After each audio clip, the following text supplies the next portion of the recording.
A concordância nominal ocorre exatamente entre o nome, que é representado aí pelo substantivo, ou por um pronome substantivo, que é um pronome que substitui o substantivo. E essa concordância, ela deve acontecer em relação ao gênero, feminino, masculino, e ao número, singular e plural.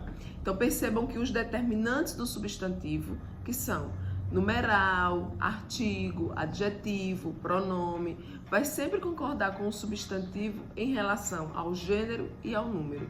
Então vejam aí o exemplo. Os meus 2 dedicados amigos viajaram.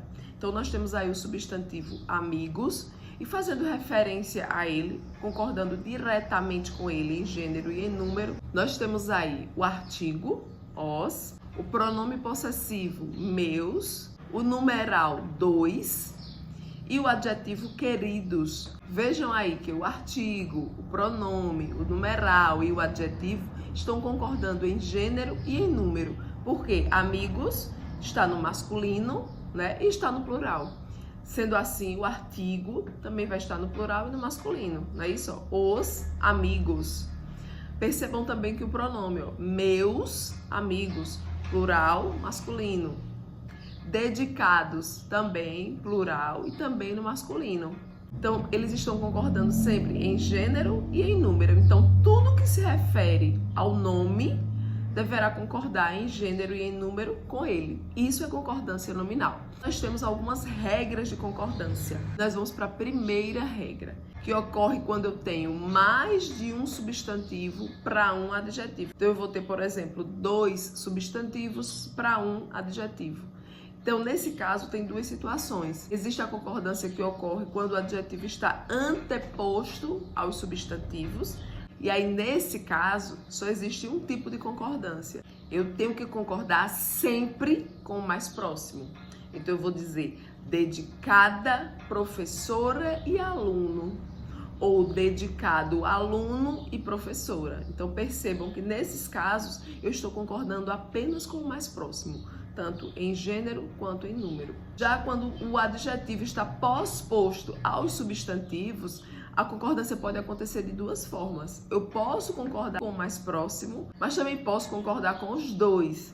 Então percebam aí os exemplos. Professora e aluno dedicado, aluno e professora dedicada. Então nesse caso eu estou concordando só com o mais próximo, mas posso concordar também com os 2. Então eu vou dizer professora e aluno dedicados ou aluno e professora dedicados. Lembrando que sempre que tivermos ao menos um substantivo no masculino, os determinantes serão flexionados sempre no masculino. Então, se nós tivermos um no masculino e 10 no feminino, ainda assim, o que prevalece é o masculino. Então, nesse caso, eu vou concordar sempre no masculino. Se tem ao menos um no masculino, a concordância será feita toda no masculino, quando eu concordo com os 2, tá certo? Agora, se eu estiver concordando com o mais próximo, vai depender se o mais próximo está flexionado no feminino ou no masculino, ok, gente? Agora, se os substantivos indicarem aí, expressarem oposição, o adjetivo ficará sempre no plural. Por exemplo, amor e ódio eternos. Eternos, amor e ódio. Então, independente de o adjetivo estar anteposto, né, antes dos substantivos, ou pós-posto, depois dos substantivos, a concordância será sempre no plural. O mesmo acontece com nomes próprios. Então, se nós temos substantivos próprios, a concordância também ficará sempre no plural. Então, eu vou dizer famosos Pedro e Ana, ou Pedro e Ana famosos. Ok, gente? Muito tranquilo. Dando sequência às regras de concordância, nós temos os termos alerta e menos, que sempre são invariáveis. Alerta e menos sempre serão invariáveis, ou seja, você não vai ouvir menas. Não existe menas. Independente da sua função morfológica, sempre será invariável. Por exemplo, os escoteiros estão sempre alerta. Sempre alerta. Percebam que alerta não vai para o plural. E tem ainda o exemplo. Carolina comprou menos bonecas. Então percebam aí que bonecas está no feminino e no plural. No entanto, menos não vai para o feminino, não flexiona, porque é invariável. Não existe menas. Então, muito cuidado com esse termo. Anexo e kit sempre concorda com o substantivo ao qual se refere. No caso de anexo, eu vou concordar com aquilo que eu vou anexar.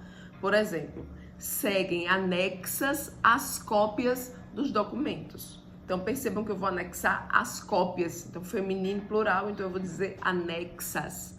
Segue anexo o documento.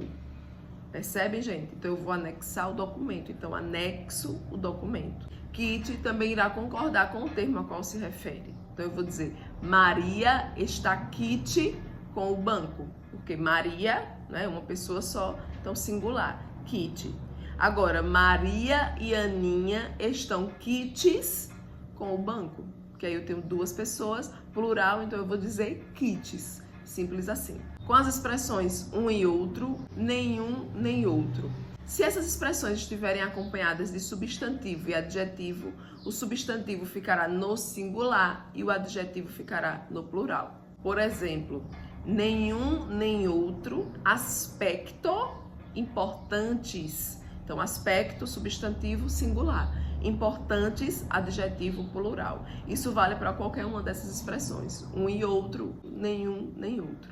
Um e outro aspecto importantes. Ok, gente? E com isso nós encerramos esta aula e eu peço que você deixe o seu like, se ainda não está inscrito, já se inscreve no canal, compartilha esse vídeo com seus amigos e até a nossa próxima aula.